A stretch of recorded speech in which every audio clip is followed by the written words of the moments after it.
Despite the numerous warnings, many folks still made their way out on the metro area highways, probably because they had to. Although some were driving too fast, some were out on the job, towing away cars from ditches, and others, of course, were issuing tickets for what turned out to be a dangerous day. Let's head out now to CBS 6's Joe St. George, who's live on Monument Avenue in Richmond. And Joe, can you tell us more about what you saw today?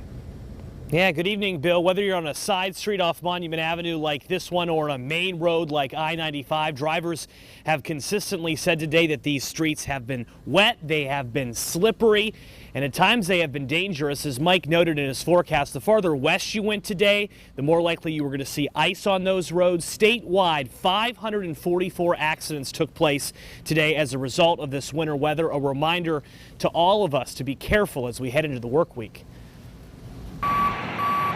Just be safe out here, it's a lot worse than it looks. Army Specialist Drew Holt's advice from Sunday afternoon remains relevant heading into Monday morning's commute. Virginia roads are wet and slippery. I spun around about 3 times, wound up in this ditch. Holt showed us how his Chevy Cavalier spun out on I-64 West before landing in this ditch. While several soldiers stopped in good Samaritan fashion to offer assistance, ultimately, it was a tow truck that got Holt's car off the side of the road.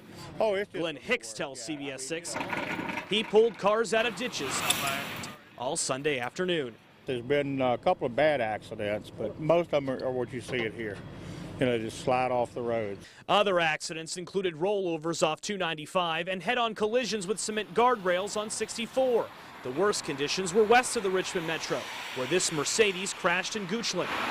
Western County roads are expected to again be bad overnight, with roads not just being wet, but potentially icy, thanks to lower temperatures. I just lost control and I started hydroplaning. Nate Galloway reminds drivers of the dangers of hydroplaning and the possible consequences that he learned firsthand in Henrico Sunday afternoon, telling Virginians that even though he regained control and didn't hurt anyone, just says going too fast. He got a ticket from state police for not being careful enough on slippery roads.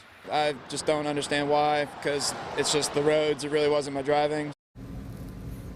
And VDOT reminds all drivers to be careful as you head out tomorrow morning. They have their crews out there. We, of course, will have our team analyzing and looking at all of these roads beginning tomorrow morning on CBS 6 this morning and online at WTVR.com. For now, live in Richmond, I'm Joe St. George for CBS 6 News. Bill, back to you.